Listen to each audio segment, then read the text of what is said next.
Hello hi नमस्कार, जय श्री कृष्ण, राधे राधे। के सबके हालचाल। आशा करता हूँ सब अपने जीवन में स्वस्थ मस्त और व्यस्त होंगे और अपनी तैयारी को SK स्टडी एकेडमी परिवार के साथ और मजबूत कर रहे होंगे।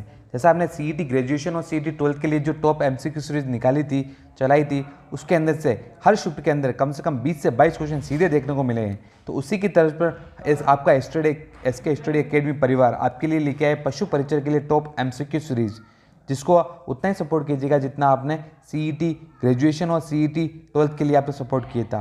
तो चलते हैं बिना किसी समय गवाए पहले प्रश्न की तरफ, क्योंकि ये जो प्रश्न है इतने महत्वपूर्ण है कि आपको आने वाले सारे एग्जाम के लिए महत्वपूर्ण होने वाले हैं। तो चलते हैं पहले प्रश्न की तरफ। पहला प्रश्न है, मुख्यमंत्री स्वनिधि योजना का प्रमुख उद्देश्य क्या था? आपको बताना है।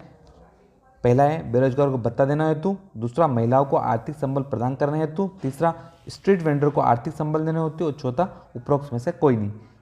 इसका उत्तर आप वीडियो को पॉज करके कमेंट सेक्शन में दीजिएगा और ये भी बताइएगा कि आपको इस वीडियो के अंत में कितने प्रश्न आपके सही हुए हैं। तो इसका सही उत्तर की बात करें तो ऑप्शन इसका सी सही हो जाएगा। स्ट्रीट वेंडर जो स्ट्रीट पर काम करते हैं, जो ठेला लगाते हैं, उनके लिए ये मुख्यमंत्री स्वनिधि योजना की शुरुआत की गई है। ये इसका थ्योरी पार्ट है दोस्तों। चलते हैं नेक्स्ट प्रश्न की तरफ। उत्कृष्ट खिलाड़ियों को अंतर्राष्ट्रीय स्तर पर ट्रेनिंग और प्रैक्टिस सुविधाएं उपलब्ध कराने हेतु state of art ultra fitness centre कहाँ स्थापित किया जाएगा? अलवर में, भरतपुर में, जयपुर या बीकानेर में? इसका सही उत्तर बताना है। इसका सही उत्तर होगा ऑप्शन सी, जयपुर में state of art ultra fitness centre की स्थापना की जाएगी 15 करोड़ रुपये की लागत से। चलते हैं नेक्स्ट प्रश्न की तरफ। इसमें बताना है कि कथन 2 और 1 कौन सा सही है। अटल एंटरप्रेन्योरशिप प्रोग्राम में आई स्टार्टअप फंड 10 करोड़ रुपए तक का फंडिंग दी जाएगी। दूसरा है स्टार्टअप इक्विटी फैन फंडिंग द्वारा फाइनेंशियल सपोर्ट 100 करोड़ रुपए राशि के लिए फंड ऑफ फंड की स्थापना की जाएगी। आपको बताना है कि कौन सा सत्य है। पहला सत्य है, दूसरा है, तो दोनों सत्य या दोनों असत्य है, इसमें बताना है आपको। इसका सही उत्तर होगा ऑप्शन डी।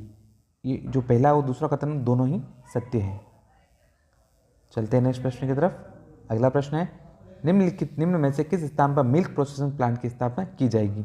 सरदार शहर, बीकानेर, रानीवाड़ा या उपरोक्त सूबी? इसका सही उत्तर बताना है आपको। इसका सही उत्तर होगा ऑप्शन डी, उपरोक्त सूबी। सरदार शहर, बीकानेर और रानीवाड़ा तीनों जगह पर मिल्क प्रोसेसिंग प्लांट की स्थापना की जाएगी। चलते हैं नेक्स्ट प्रश्न की तरफ। कुसुम योजना के माध्यम से कृषि कनेक्शनों के सोलराइजेशन के बाद दिन के समय में सिंचाई हेतु बिजली दिए जाने का कार्य किस वर्ष तक पूर्ण कर लिया जाएगा? 2025 तक, 2027 तक, 2030 तक या 2047 तक? इसका सही उत्तर बताना है आपको। इसका सही उत्तर होगा ऑप्शन बी, 2027 तक सोलराइजेशन कुसुम योजना के अंतर्गत सिंचाई हेतु जो बिजली देते हैं उसका कर दिया जाएगा।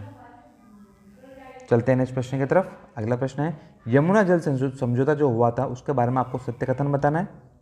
इस समझौते के अंतर्गत राजस्थान सरकार ने 577 मिली क्यूबिक मीटर पानी हेतु उत्तर प्रदेश सरकार के साथ एक MOU साइन किया है। दूसरा है, राजस्थान को हथिनी कुंड बैराज के पानी आवंटित किया जाएगा। तीसरा है, इस समझौते में भरतपुर अलवर दोनों जिलों को लाभ मिलेगा। या चौथा, सभी कथन सत्य है। आपको बताना है इसका सही उत्तर। इसका सही उत्तर होगा ऑप्शन डी, जो उपयुक्त तीनों कथन है वो सत्य हैं यमुना जल समझौते के संबंध में। ये इसका थ्योरी पार्ट है, आप से पढ़ सकते हैं। तो ये था आज का सेशन दोस्तों। जरूर बताइएगा कि आपको ये क्वेश्चन कैसे लग रहे हैं। हमने पर्टिकुलरली पशु परिचय के नए एग्जाम जो नया सिलेबस है उसके आधार पर ही हमने क्वेश्चन बनाए हैं। और बताइएगा कि ये पशु परिचय जो एग्जाम टॉप MCQ सीरीज है उसको हम कैसे बेहतर बनाएं, उसको सपोर्ट कीजिएगा। वीडियो को लाइक, शेयर और चैनल को भी सब्सक्राइब कीजिएगा। मिलते हैं इस टेस्ट सीरीज के नेक्स्ट पार्ट में। तब तक अपना ख्याल रखिए। Thank you.